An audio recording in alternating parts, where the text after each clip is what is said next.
From the time I was little, I dreamed of my wedding day. I would watch movies where the bride walked down the aisle in a stunning gown, surrounded by flowers, music, and smiles, and I would imagine myself in that role. It was supposed to be my fairytale moment, the one day where everything would be about me, about my love, and about the life I was about to start. I planned every detail with care, from the invitations to the decorations, from the menu to the playlist. I wanted it to be perfect, not because I craved attention, but because this day meant something sacred to me. It was more than just a ceremony, it was a symbol of all the struggles I had faced, a promise that after so many hardships, I was finally stepping into happiness. As the big day approached, I was filled with nervous excitement. I barely slept the night before, lying awake and imagining the moment I would walk down the aisle, holding my father's arm, looking into the eyes of the man I loved. The dress hung perfectly in my closet, the shoes were polished, the makeup artist booked, and my heart raced every time I thought about it. Friends kept sending messages, telling me how excited they were, how beautiful everything looked, and how they couldn't wait to see me as a bride. I felt loved, I felt special, and I felt ready. I thought nothing could take that joy away from me, but I was wrong. The morning of the wedding began with chaos I didn't expect. I woke up to strange whispers in the house, hushed voices that stopped when I walked into the room. I shrugged it off at first, assuming it was just wedding nerves. But soon I noticed my mother and sister sharing glances, quickly putting away their phones whenever I entered. There was a tension in the air, something heavy and unspoken, but I brushed it aside, telling myself that nothing could ruin this day. I kept repeating it like a prayer, nothing will ruin this day. But deep inside, an uneasiness started to grow. When it was finally time to get dressed, I walked outside for air, my heart pounding so hard it hurt. The sun was shining, the decorations glittered beautifully, the flowers smelled sweet, but everything felt wrong, out of place, tainted. People smiled at me, not realizing what had just happened inside. They called me beautiful, told me I must be the happiest bride in the world, and I wanted to laugh at the cruel irony of it all. If only they knew that the very people who were supposed to protect my happiness were the ones tearing it apart. If only they could see the truth, that the dream I had built so carefully was crumbling before it even had the chance to begin. Inside, I could hear my sister's voice, calling out, pretending she was nervous, pretending she was the bride. My parents encouraged her, comforted her, as though she had every right to stand where I was supposed to stand. Every second that passed, I felt my rage build stronger.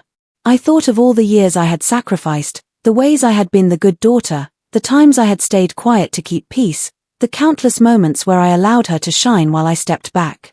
And now, she had taken the one thing I could never get back, the day I had dreamed about since childhood, the day that should have been mine. This was not just a wedding ruined. This was the ultimate betrayal, and it burned into my memory in a way that would never fade.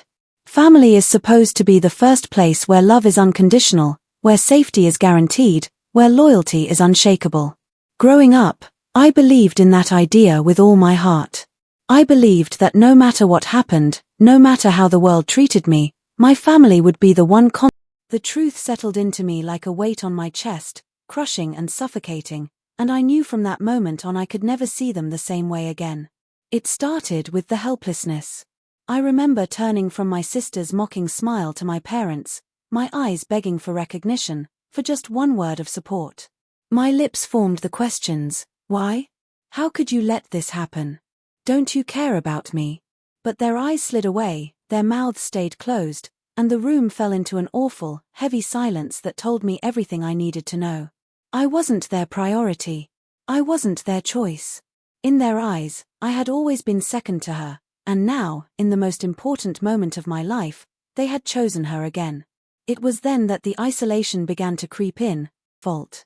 If something broke, I was the one punished. If she wanted something, she got it, even if it meant I had to go without. I carried that weight for years, convincing myself it was just sibling rivalry, that one day things would even out, that maybe my wedding would be the moment they finally put me first. But watching them dress her in my gown proved that I had been lying to myself all along. I asked my mother why she was doing this, why she was helping her destroy the most important day of my life. She didn't even look at me when she answered. She said, "Your sister just deserves a chance too. A chance. A chance to what? Erase me, humiliate me, take the one thing I had been dreaming about since I was a little girl." My father didn't say anything at all. He stood by the door, avoiding eye contact. I focused on my marriage, on the man waiting for me outside, the one person who chose me when my own family did not. I leaned on his love, his loyalty, and together we began to build a life far away from the shadows of my parents' favoritism and my sister's envy. Every success I achieved, every smile I wore, every moment of happiness I carved out for myself became an act of defiance. They wanted me broken, but I grew stronger. They wanted me silent, but my life became louder than their betrayal. They wanted me small, but I made myself larger than the weight of their rejection. My revenge wasn't about shouting my story to the world, it was about living it. I poured myself into my career, into my passions, into the kind of future they never believed I could have. Each accomplishment was like a dagger to the memory of their betrayal, not because I did it for them, but because I did it in spite of them.